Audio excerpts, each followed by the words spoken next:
We had quite a morning this morning. If you were just tuning into the universe, we were part of an epic prank. Well, the people on the West Coast may not have known. They may not have known, although our audience is savvy. I feel like they pick up their phones in the morning and see they what's do. up. But we opened the Stern Show this morning with a fake Andy Cohen live broadcast. You really sold it. That, people at the Stern Show were like, you maybe sold it too much. You really did. I was convinced. John and I were broadcasting as though we were taking over Howard's channel, Howard's show, that it was Andy 100. Now, this was Howard's idea. Yeah. And Gary reached out a couple weeks ago, and then I spoke to Howard about it. And they were so psyched that you were doing it, John. I had so much fun. With me.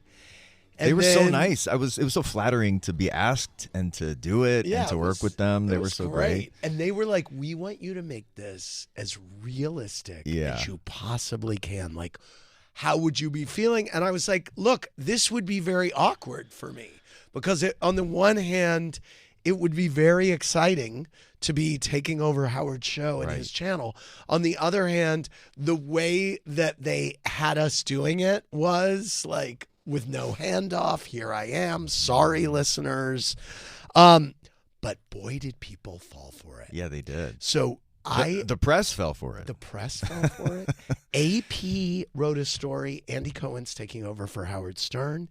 The Daily Mail, I believe. So Variety. Yeah. I couldn't believe Variety. So did they just not wait to the reveal? They just immediately cranked it out? And, one can understand why they would crank it out. If you're listening and you think, wow, this is a big reveal. You have to understand the source. It's the Howard Stern show.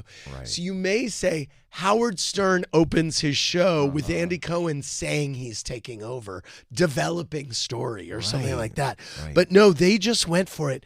Beth Stern texted me at 7:05. She goes, my phone is blowing up. Everyone is believing this. Yeah. And then I sent my publicist the Variety story. I was like, oh my God. A very high up person at NBCU texted me, congratulations. Wow. Sandra Bernhard of Radio Andy Oh my God. emailed me and said, I'm so happy for you. I know this is like the culmination of a lot for you. She's like, you're the king.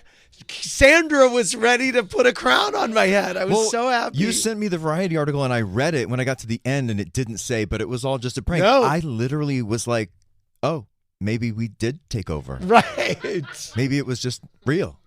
And then Bevy texted me like a half hour ago. She's like, congratulations, baby. I'm so happy for you. I mean, by the way, if this were happening, Bevy and Sandra would be in that studio with us. Like, it would be